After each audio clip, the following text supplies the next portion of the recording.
The November vote on whether to expel Israel from Eurovision 2026 has been cancelled, but will there be another one in December? We also have the artists announced for Montesong and Festival of Kungas, and tons of other national film news. We need a Eurovision 2026 news update. Let's kiki. Hi, my name is Tom. I'm an Irish Eurovision analyst, and you can find all of this stuff on my Eurovision channel. So tons of Eurovision news to cover today. Oh my God, this week has been so dramatic. Quick shout out to those who joined me for my live stream yesterday. I'm gonna start trying to live stream more regularly, hopefully weekly or fortnightly. I'm gonna pick a day during the week and see if I can make it a regular thing. So keep an eye out for that. Also, another quick shout out, you may have noticed I had an upgrade to some of the pop-up visuals. Shout out to Dieter who did those for me. Thank you so much, Dieter. Okay, let's go to the first big story, news dropping on Monday that the vote to determine Israel's participation in Eurovision 2026 will no longer take place in November. The EBU has confirmed today. Instead, an open and in-person discussion will take place at the EBU General Assembly in December. No vote is currently planned. So a lot of doom and gloom about this on Eurovision Twitter. I have to admit, my reaction was mostly confusion. This is super confusing because we don't know exactly what happened to cause this vote to be cancelled and what's going to be happening in December. I'm going to try and explain to you as well as I can what the situation is. First of all, let's check out the statement from the EBU. This is from Eurovision World. Due to recent developments in the Middle East, the EBU's executive board agrees that there is a clear need for an open and in-person discussion amongst members concerning the issue of participation in the Eurovision Song Contest 26. Therefore, the matter has been added to the agenda of the regular winter General Assembly scheduled for December instead of an extraordinary session beforehand. This is so messy. So basically, the executive board, who I'm going to explain to you in a second, put out this statement, I think it was a couple of weeks ago, saying that they were having an extraordinary session. It was going to be an online vote to vote on whether Israel could participate or not. They're cancelling that now. They're saying that things have changed because of the ceasefire. They're going to bring it into an in-person discussion in December. So to try and understand the situation, let me just go through the three main entities that we're dealing with here. The first of those, which you may have heard me discussing before, is the EBU Eurovision Song Contest Reference Group. This is a group made up of head of delegations who are voted into this committee which deals with issues relating to the contest. It's currently headed by Anna Maria Bordas. I've talked about it on the channel before, so you probably know it.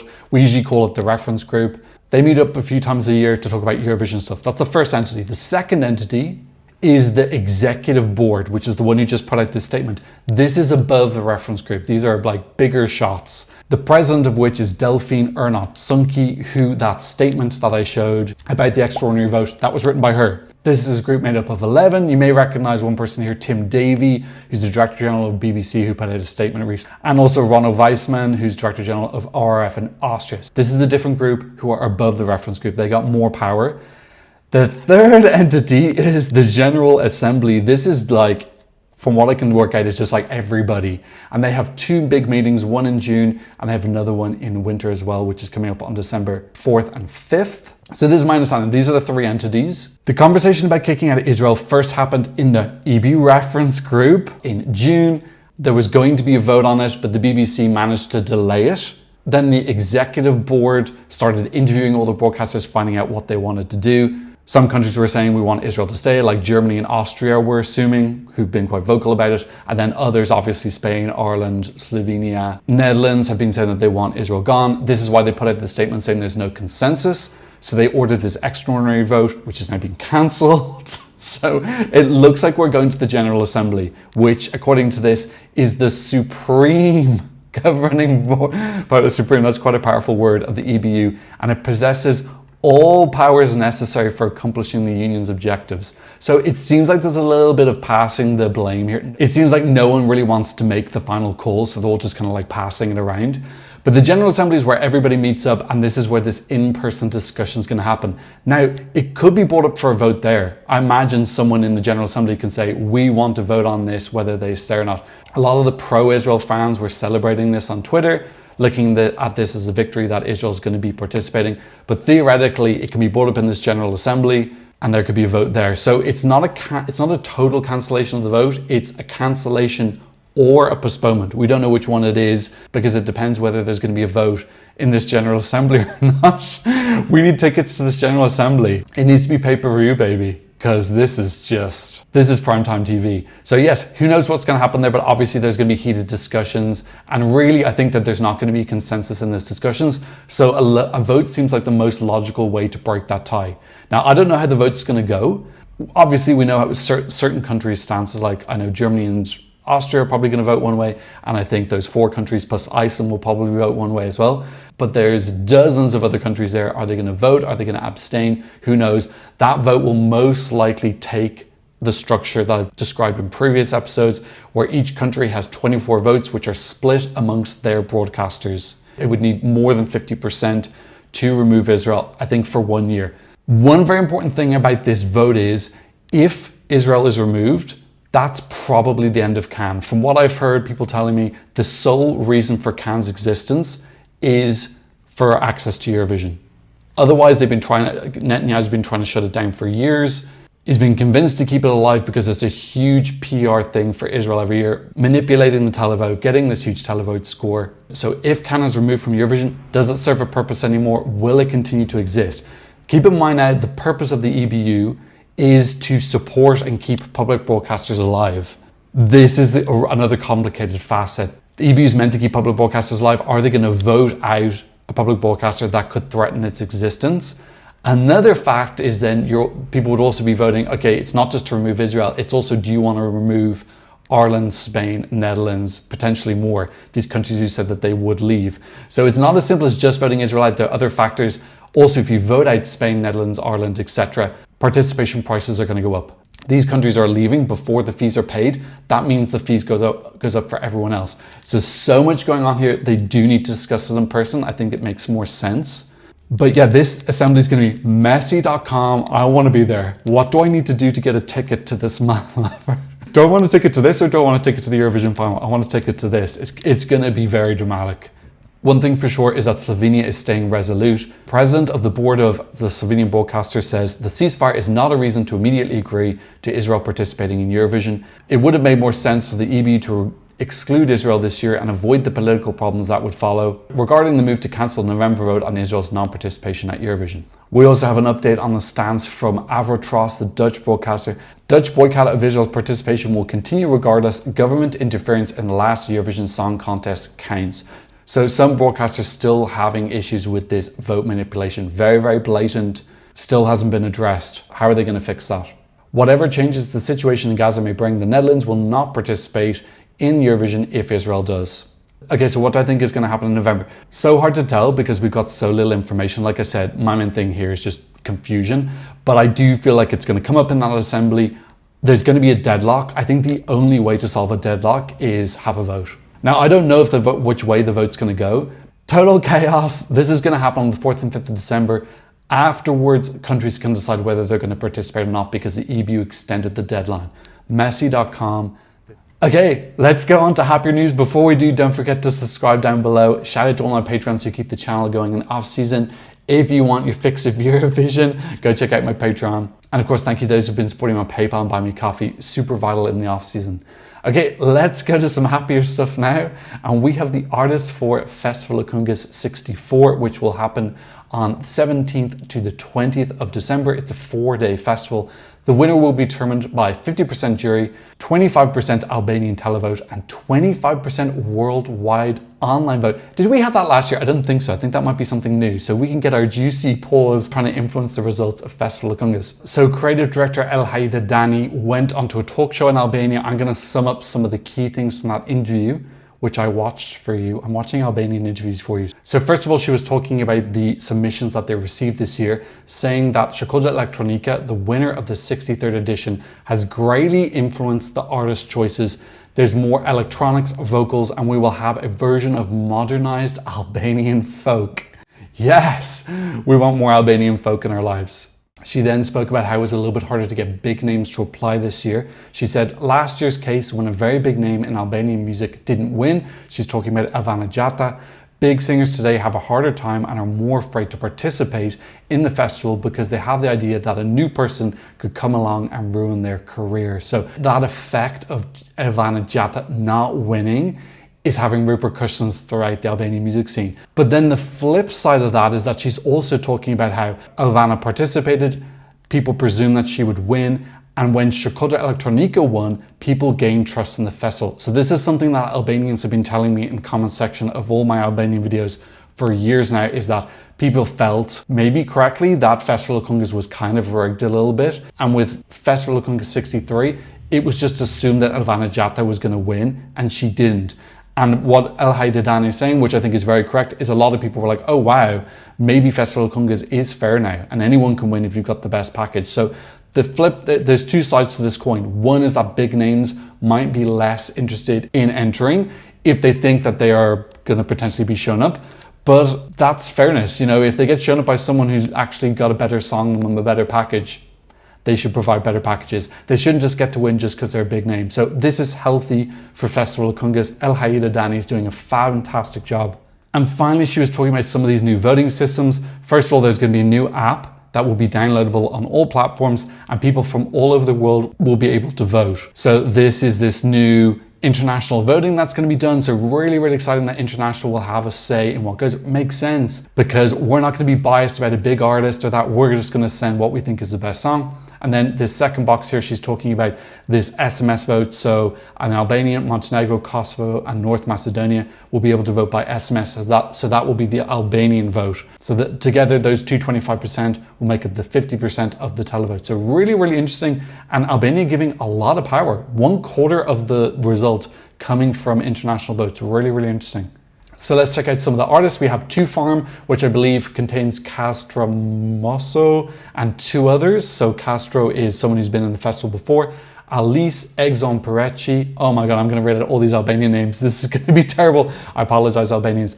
Endri Kashashi, Enshi Nasufi. Oh my God. Eran Soli. Eric Loshi, who I believe has been in Festival of Kungas before. Fifi and Tiri. Fifi, in any case, did Stop a couple of years ago, which was a big fan favorite. So she's come back for a duet. Inish Naziri, who's very, very, very popular. I think she came 3rd in 2020 with a very popular song within the community. So I think she could do well in that worldwide international vote. We also have Kamala Ismailai, who I talked about in a previous news episode. There was rumors that she was going to participate, so that rumor was true. I believe that she's from Kosovo. We have Kimi, who was just in American Idol. I think he got to the Hollywood stages and then he had to leave because his mother was sick. We have Klenza Suzai, who's been in the show before. I recognize the name. Lawrence Hazarama. This was the one I was most excited before. I loved his song last year, Frime, which was a song about his mother being sick, I think after COVID. Beautiful voice. I'm so hyped for this. I hope that he can deliver something really cool again. That was my favorite song from Festival of Kungas last year. Rezarda Smaya, who I think has been in Festival of Kungas 8 or so times. She's come 3rd, she's come 4th, she's come 7th twice. So she's like real established alumni. See, Hannah was just in The Voice Australia. So another person who's on a reality show coming back. 3X, who I believe is 3 sister girl groups. Really, really excited for that. Are we going to get some Loco Loco vibes? The reaction to this was a little bit muted. I think a lot of people were hoping that Elvana Jata was going to be back. So she's not there, but like I'm happy with Lawrence. I'm interested to see what Camilla has as well. Fifi's entry is going to be exciting. And then hopefully we've got some other people who are a little bit less well known, but are wanting to enter the contest because they saw what happened with Shkoda Elektronika and they know we can win. We don't need to be an established name to win. If we've got quality, we can get the job done. So that's what makes this Festival of Kungas more exciting, is it feels more open. Okay, another national final announcing its artist was Montesong, the national final for Montenegro. We have 15 artists competing, and that final is going to be happening on December 21st. Of course, I'll react to the songs as soon as they're out. Let's have a look at this list.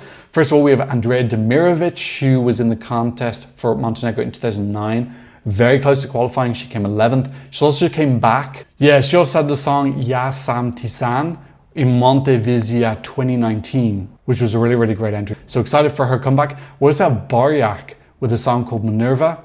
They won the televote last year, but ended up coming 3rd behind Neo Known and Nina Zizic, who eventually went to represent. So they've come back. Dolce Era, huge fan favorite. Her song last year, Repeat, came 14th. She's back with a song called Casanova 91. What a title. Are we getting some early 90s beats? Girly Bop, Casanova? So hyped. We also have Thirtha, am I saying that right? I think that D with the line is like a TH. Singing Dominoes, who was also in the contest last year. They came 4th. We have Christina Luka Radovic, who was in the contest last year as well. Tamara Zivkovic, who had a fabulous song last year, Pagobom Let, which was an alternate, and she got into the contest. I thought it was one of the best songs, really. And then Tina Zancic, who was in the contest last year. I really hated her song last year. Hopefully she's got something better this year. Her song is called Shadows. I think she did well though. I think she came around 6th. So really, really exciting lineup for Montesong. 6 returning artists from last year's contest, which is a good sign. There were 35 song submissions, I believe, which is up from last year. I think they had 32. So still numbers are pretty low, but I actually thought Montesong, the quality last year was good. So I'm looking forward to this. Yeah, we can just have a quick look at last year's results. We can see Neoknown unfortunately not returning, even though one of them was the person who announced the results for Montenegro at Eurovision. Barjak, 3rd place, won the televote, but it was only with 476 votes. However, this year, international fans will be able to vote, which I think is really, really cool. We need to get those voting numbers up so that it's harder for these artists to potentially manipulate. I think this is really good for the Montenegrin delegation, getting international fans helping pick the song. Djurda last year also coming 4th. Kate isn't here. There's Tina, she came 7th. Tamara came 9th. Luca came 13th, and Dolce Hera came 14th, and she's got a hyperlink. You know what I think about people with hyperlinks. So really excited to hear the songs from Montesong. I don't think there's an official date on when those songs are coming out, but I would guess sometime maybe late November. Okay, let's go to more national final news, and we've got some bad news from Vidbeer, and that is Jamala, winner of the 2016 edition, has criticized the quality of entries submitted to Ukraine's national final. She said, horrible demos, horrible songs. So in case you don't know, she's the musical director this year for Vidbeer. Let's check out the full article. Apparently this came from her official Telegram channel, where she criticized the level of entries that have been received so far. This is from ESC Spot. For next year's edition of Vidbeer, the artist admitted that she was negatively surprised by the low quality of some of the submissions, both in technical and performance terms. She emphasized that many applicants want to be artists but don't take their own material seriously. Furthermore, many of the recordings are characterized by poor sound quality, poor performance, and intonation problems. She noted a lack of artistic cohesion in some entries. She felt that in many cases it was difficult to determine which country the artists were from or what message they were trying to convey, which in her opinion is a significant problem when selecting a Eurovision entry. She emphasized that there were several standout entries that deserve attention. She added, however, that she hopes for greater professionalism and greater professionalism, girl, look in the mirror, and an artistic awareness from the participants, reminding them that Eurovision is not just a stage, it is also a showcase for the country. It's a little bit of tough love, but I just don't think this is a super professional statement. She's basically saying, oh, the entries received so far are crap. You know, she kind of backtracks a little bit by saying some of them are okay. But if you're an artist who submitted an entry and the musical director's like, these entries are horrible, I just don't think that's respectful to the artist, or it's not professional. You know, there could be other reasons for this. Maybe they're trying to lure some artists, kind of giving a bit of a signal that this is a weak year. So if you do want to represent Ukraine, maybe now's the time for you to write a song quickly and get it in. Submissions are still open until October 27th. So it could be worse. If she was saying this after submissions had closed, I think Ukrainian fans would be in a little bit more of a panic. But there's still 10 or so days left. So I think this is her saying, please enter if you are thinking about it. According to sources, I don't know what the sources are, this might be completely and utterly bogus, but Kroot might be applying for Vidbeer this year. Hopefully she hasn't submitted her song yet, because she doesn't want to be part of those horrible demos, horrible songs group. But yeah, you may remember her, she's been in twice before, I believe her latest entry was 99, which was a really, really lovely song. We've got news from the Austrian national final. ORF scout Eberhard Forcher has revealed that far more than 400 songs have been submitted for Vienna Calling, Versigt for Österreich. About 2/3 are in German or an Austrian dialect. Various styles are involved and some well-known artists have applied. Really interesting that 2/3 are in German. So I think that's a big effect from Bala last year doing so well. Getting a jury 12, doing well with the televote. People seeing that you can sing in German. Like, of course you can sing in German. Like, so many countries are singing their own language now and it does not affect the results at all. So really, really interesting that we could get quite a few German language songs in the Austrian national final. We don't really get that many in the German national final. The most of them are in English. Okay, we have some more unsubstantiated rumors. This is coming from Trash Italiano. It's not an account I know very well. This might be totally another bogus, so take this with a pinch of salt. But we have some rumors for who could be in Sanremo 2026. Blanco might be back. After kicking the flowers, I think this is his first time coming back since then. So presumably he's going to be singing something sad to maybe be slightly apologetic. Diodato, who won in 2020, didn't get to go to Eurovision, unfortunately. Ermal Meta, who's won Sanremo before with his duet with Fabrizio Moro. Beautiful venture, I love that song. Tommaso Paradiso, I recognize the name, but I couldn't name a song. Angelina Mango, who won a couple of years ago. Amazing, she might be back. Emma, I'm guessing that's maybe Emma Moroni, who's represented them before. Arisa, who we know has won Sanremo, but didn't get to go to Eurovision because the rules were different back then. Or I'm not particularly sure why she didn't go. Madame, which could be huge. Madame, a huge fan favorite a couple of years ago. I think she came 6th or so. Beautiful song, I love that music video. With Tiziano Ferro, which could be interesting. Tiziano Ferro used to be one of my favorite Italian pop stars. I loved his 2001 song Perdono. That's a great pop song. Tommy Cash. It's both, again, this is, I have to emphasize, this is like total and utter rumors. This could be, and even this, it says possibly. It's not saying these are definitely in, but that would be, it would kind of make sense. I think he got 10 points from the Italian televote. Big news in the country. Obviously for him, it's big. It's great to go in Sanremo. I think he would say yes. So let's wait and see, but that would be super fun. Fausto Leali, who I believe has been in the contest before, Enrico Donatella Pettori, and Patti Pravo, whose name I recognize as well. So even me, not a huge Sanremo fan, I recognize a lot of these names. Pinch of salt, these are all rumors. But if this was true, I'd be super excited for Tommy Cash. I wouldn't be excited for Blanco. I'd just be like interested to see what's going to happen. And obviously Angelina Mango and Diodato. Those would be the ones I'd kind of be most hyped for. Okay, let's get an update on Melody Festival and who are the latest artists. Thank you to the ESC Discord for making this very useful list. Just as a summary, these are the names I've already talked about on the channel. So let's see who's new since the last episode. First off, we have Aftonbladet, this battle between Aftonbladet and Expressen. Who's going to get the most names this year? They're saying that Arwen, who competed this year with This Dream of Mine, will return in 2026. I'm going to put my hand on my heart and say, I don't remember this song, babe. I'm so sorry, I don't remember it. Maybe if I saw the full thing back, I would, but yeah. I just checked, he got to the final qualification round like the new Ander Hansen, but he didn't qualify. So we also have rock band Korslagda, who will debut. So that's interesting, a little bit of variation. Who won that? That was Expressen. Expressen are just killing it this year. Another one from Expressen is that pop artist Emilia Pantic will participate. Like, keep in mind, these rumors are significantly more reliable than other rumors I might discuss. These seem like pretty solid. I think last year they predicted 29 of the 30 artists participating, these Aftonbladet and Expressen. So they're rumors, but I think it's more Melody Festival and just kind of like tell them to build up hype for the show. So it's pretty reliable. Now, next one is big. Expressen saying that Sanna Nielsen will make her Melody Festival comeback in 2026. It would be her 8th Melody Festival participation. I think she's been in the final every single time, and I think she's been top 7 every single time as well. Obviously, she's won the contest before with Undo. She came 2nd as well with, I think, Empty Room. She's always in the final. So bad news if you're in her semi-final because one of the spots is gone. She's almost guaranteed to make it through to the final if she gets in. I think she's very beloved to Swedes. Is she beloved to Swedes? Swedish people, tell me down below. Next up, singer, rapper and producer Felix Manu will make his debut, and that's according to Expressen. What's happened to Aftonbladet? What's going on Aftonbladet? This is the big story. So great to have a new artist representing. We'd like to see some new up and coming talent. Okay, let's go to the other section. And shout out to Aussie Vision, my Eurovision besties. They're doing their top 100 ESC National Final Countdown. So they do this every year where you can submit your top 10 national final songs. These are songs that didn't go to Eurovision. You can put them in and then they'll do their like full rankings. Really fun to do. I think it's open for another week or so. So get your votes now and they're going to read out the results on November 8th. So really excited to see that.